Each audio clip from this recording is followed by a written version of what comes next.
So the Maimon is explaining Alivecha, the Milchama with the Nefesh Bahamis, and identified therefore three stages, three inyanim in the end. There's Torah before davening, there's davening, and there's Torah after davening.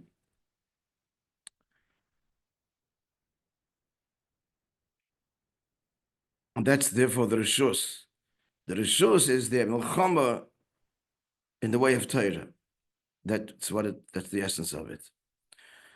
The Milchama that we're obligated to engage in is the basic Milchama in the trenches with the Nefesh Bahamis. But then there's the Avodim L'mayla L'mata that comes, as explained yesterday at length, through Torah, and there's the fusion where Torah lends that kind of serenity, even that kind of transcendence, that kind of peace, that element of peace, even in the Milchama. That's the Torah before davening. And then there's the Torah after davening, which is the pure Giloi Milamayla. Yesh lekashe Ambali El, and all the aforementioned, we started this already, we can connect to, namely, what two things? Basically, Fani Aveda, the Tefillah of Torah, the two general Avedas of Tefillah and Torah, from above to below, below to above, as we explained yesterday, Ubefrata Pei Yedua, and especially, so first of all, he connects it to Elul, because Elul is a term of Aveda, intense Aveda in preparation for the Yom Adin. Befrat, and especially at Piyaidur, Shebedrush Chassidus, Shebelukot Torah, especially in light of that which is known in the Maimari, Melukot Torah, in the Kvav Parshas of the A, Meduba Oides in Yonah Chedesh Elul. So already in Parshas of the A, we talk about the Avodah of Elul, Lachas Kama V'Kama, we're coming now, Ki Setzei, the Milchama Alivach. What's the connection? So I to my beloved, and my friend is to me. So that stands for Elul. And the pasuk continues, Haroya Bashishanim, who shepherds, as it were, pastures in the field amongst the roses. There's two pirushim. What does it mean in the amongst the roses? Pirush Aleph Shishana, first explanation is a rose. Yeshba Tleisat Alin. It has 13 leaves, Keneged Yugimel Mechilin Derachme, corresponding to the 13 measures of mercy. Vahainu Shebechedesh Elul Meidim Yudgimel B'Desarachmim. In Chedesh Elul, the 13 divine attributes are revealed, as was the first time. And Moishe Rabbeinu elicited God's forgiveness for the Egel Azov, for the golden calf. He elicited and he summoned and he invoked the 13 divine attributes of mercy. You give him b'des harachmim is one of the highlights of tefillah. It's connected with tefillah. Moishe Rabbeinu prayed. It's the whole context of the story there. And he aroused God's 13 divine attributes of mercy. Pirush Abayz, second Pirush, brought in the Gemara and also in the Zohar. The first Pirush is in the Zohar. Second Pirush is the Gemara and the Zohar. Al Tikra Sheishanim, don't read roses. Ela Sheshonim, which means those that learn. Ba'isam Sheshonim b'Torah, those who learn Torah. So it refers to at both tefillah and Torah. And that's what we're talking about now. We're talking about Setzei Milchama Alivecha. It's tefillah and it's Torah. Yesh laha'isiv, now the Rabbi adds, excuse me.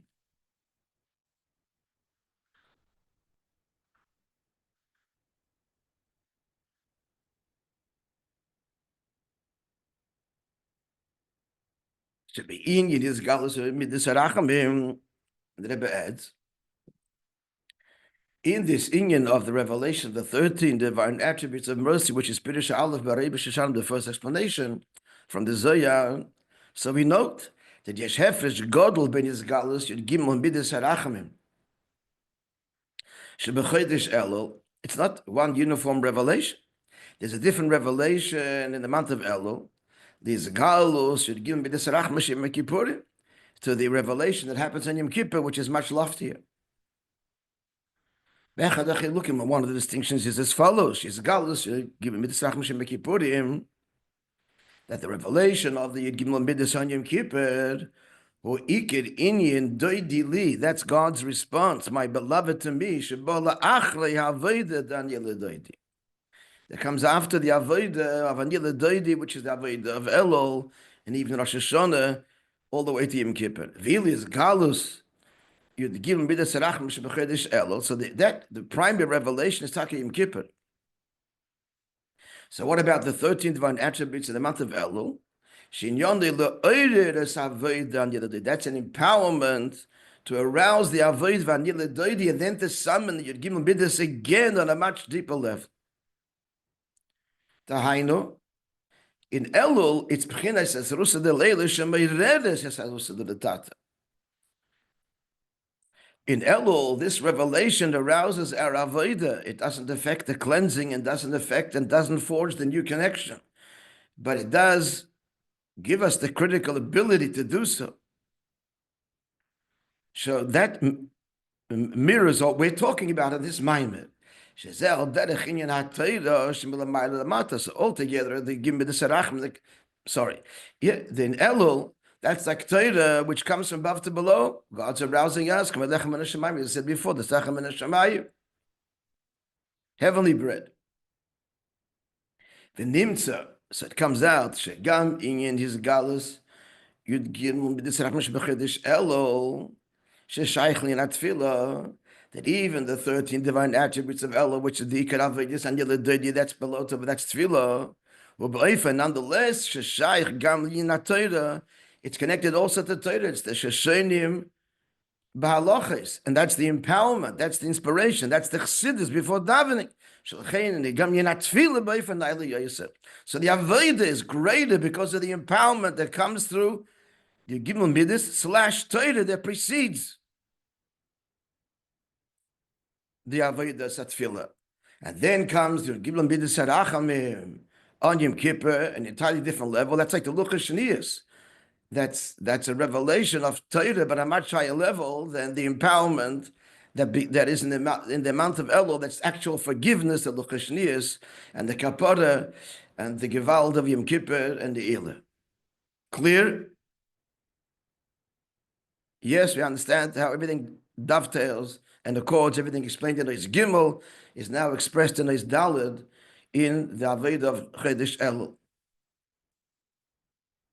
I'll be clear, because at the end of his Gimel, he said that there's the inyan of Torah that precedes Tefillah. The Chiddush of this Maimer, and explaining that even the Avodah B'derech Melchama has an element of menucha, of Torah, of inspiration.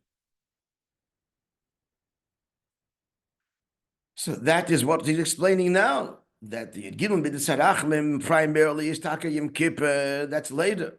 That's like the Torah after davening. But there's your Gimel Midas Harachmim. That's a Chedesh Elul too. That's the empowerment. That's the Torah we're talking about here before davening. That therefore lends and gives powers and inspires and the Avodah Satfilah, the Avodah of Tshuva of Elul, Avodah Satfilah. Are we clear now? Guys, all of you on the, you're frozen. Yeah, Chaim is responding on your behalf. Zehu, concluding, Ayisre the Chedesh Elul Kol Hashana Kulo. And this is the mile of Elul over the whole year. The whole year is Avodah. What's the mile? Shemailos Sehiloirak being not feeling not only in davening, which is underscored Dafkin Elul. That's the Pirush Aleph for Rebbe Sheshanim. That's the first Pirush, which refers to the rose, and that's the Avodah Satfilah, the 13 divine attributes of mercy. Elul, there's a Ma'ilim Chedesh Elul. Therefore, not only in Avodas HaTfilah, which is obvious that that's a time of Tfilah where you had the David Hashem Oidi, etc. Elegam being in HaTorah, but the Chedesh here coming out is that Elul is also unique in the Yin of Torah. That's the Pirush HaBeis, Harei B'Sheshanim. That's the 13 midas by which the Torah is expounded, right? Which we say every day in davening. And that's a unique revelation that happens at Elul too, as an empowerment for all the Gimel Midas and Yom Kippur, the Luchas Shniyas and Yom Kippur, the second set of Luchas. And what's the bottom line? The Rebbe is saying, therefore, in addition to adding in Avodas HaTfilah, and this is a time to concentrate on Avodas HaTfilah and to invest in it, we also have to add in Limud HaTorah. And that lends this element of tranquility and peace to the whole milchama. If you're inspired, your battle is entirely different. And certainly if you're certain of the victorious outcome, and especially what should be Moishe, should we add in the month of Elul Befrat, and especially we should increase in learning Chassidus in the dimension of Torah Rozin, which are the secrets. The Rozin, the Rozin, that's Bechal Kabbalah. The Rozin, the Rozin, the secrets of the secrets, that's Chassidus. Shebetayra, the less Taman there, says the Zohar about Primis Torah Leikusha, there's no questions. For the Machlekas, unlike Nigla, which is characterized by questions and contradictions and difficulties, Chassidus is Elikus. So we should increase in the Limud HaTorah, especially in Limud Chassidus. Because that's where the Menucha is. He's saying, that's where the Menucha is. In Gemara, the learning is a battle. Questions, contradictions, and all kinds of obstacles to work through to find Allah. And Chassidus is B'derech Menucha. It's a revelation of godliness. It lifts us, illuminates us. And that's not enough. We have to spread these very well. Don't keep it for yourself. Spread these well springs outside. And how so? In the way of Chassidus, which means B'darkei Shalom. In a pleasant, peaceful way to express Chassidus, because Chassidus is Darkei Shalom. No argument and no machlekes. Illumination, enlightenment. In the part of Shalom, and that will bring about the redemption, which comes in a peaceful way. Part of Shalom nafshi. Not a redemption that comes as a result of a high cost of casualty, Rahman Litzlan. And the final redemption through Mashiach, and then we'll fulfill the promise. The world is filled with the knowledge of God. That's Pnimis HaTorah, B'derech Shalom, B'derech Menucha, like the water covers the ocean floor. Okay, well, let's look at the Teichanoin Yonim. It's posted. Let's go back a little bit. See it. Beautiful Maimer.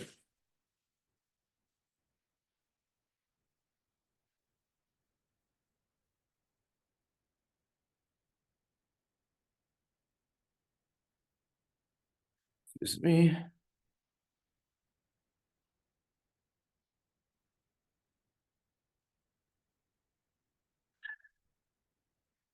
Setzei למלחמה ליבך.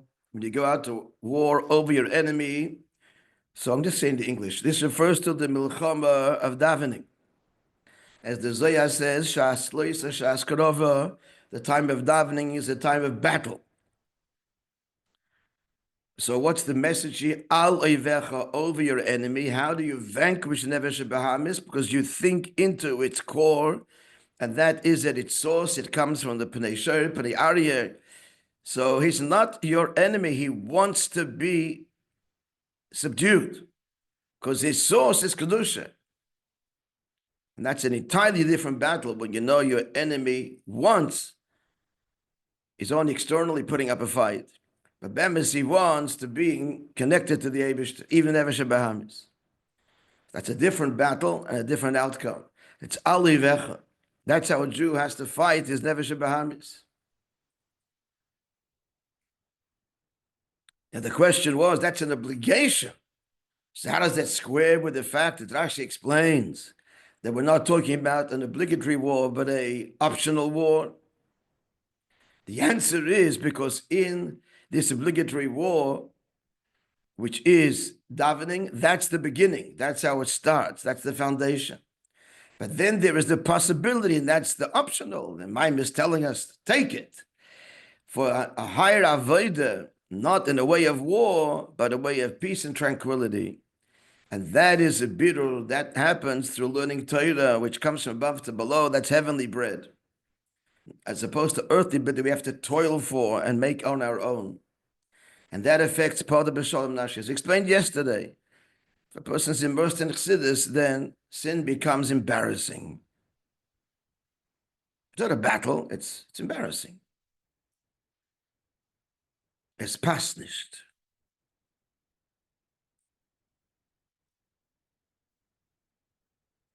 That's Torah in general, but especially in Chassidus, as he said at the end of the Maimon. And therefore, the Avodah of Torah affects the Avodah of Tefillah. So, the fact is we have a Yetzer Hara, and it does pull us. So, we're not tzaddikim. So, there is the battle, but the Torah affects it, that it's in a whole loftier level. And that's the Torah before, that's Torah as it pales in davening, the Torah before davening. And the connection to Elul is that what's the emphasis here? The emphasis in the rows. There's two pirushim. It refers to davening, namely the Gimel Midas Harachamim, that illuminate during Elul. That's davening. That's tefillah. Moishe Rabbeinu toiled mightily to arouse us within God. Pashut in the original story that happens every year, ever deeper. And the second pirush is refers to Torah, Sheshonim b'Torah. The Yud Gimel Midas Hatera Nidreshes Behem. The 13 petals refer to the 13 rules by which Torah is expounded. Why? Because now we understand why. Because Avodas Elul is not only tefillah. It's not only supplicating God, not only battling the Yetzer Hara, that's tefillah, but it's also the Avodah of Torah. That's the empowerment of the Gimel Midas Harachamim that's revealed in Elul as an empowerment to the Gimel Midas that are revealed fully in the Doidi Li of Yom Kippur. So there is the Rusa de La'ela also in Elul, that's in Torah.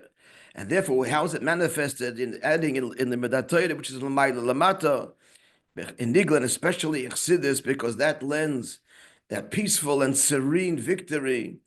The whole study is a likus and transcendent and lifts us and illuminates us. So then there are tefillah, the battle, which is inevitable, but it's a whole different level of battle. It's a whole loftier level. And that, therefore, we should be increasing in limud chassidus and in spreading chassidus to other yidden in a way of shalom, in a way of peace. That's the whole point here, is inspiration, illumination, and that will then brings to the world filled with the knowledge of Hashem, with the revelation of Alikus, understanding godliness, pnimius ha'Torah, kamayim li'al machasim, right, like the water covers the ocean floor. So now we have a question to our president. As you can see, I posted yesterday this Anila Doidi of Tavit just came out now. They just republished it. Should we do? I didn't look. I didn't look at Tavshim Chavov. How heavy? I did not look at Tavshim Chavov Tishrei. How heavy it is, and how many memorim and how long. It's not a lot. Chavov is okay. I didn't look at it. I cannot. No comment. No, it's a month to go, and we only have two memorim. Right.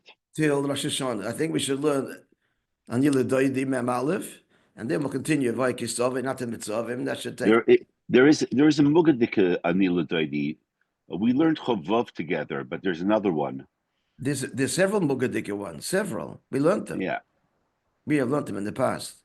Yeah, Chavav we learned. Yeah. I'm not sure. There's also I remember Lamed Hey Chafei. We learned them, and they're long. So I think we'll learn in Chassidim all over the world are learning this. Just Lahak published it. Okay. So we'll learn that, and then we'll kisavei, and then nitzavim. How many? It's a month. We've got over a month, right? No, exactly a month. It's exactly a month. It's not going to take us a month to do these two Maimarim. We'll do a Maimer a week. Okay, so let's see how we go. We'll do that Elul Maimer, and then Vayikisavai. Okay, today's story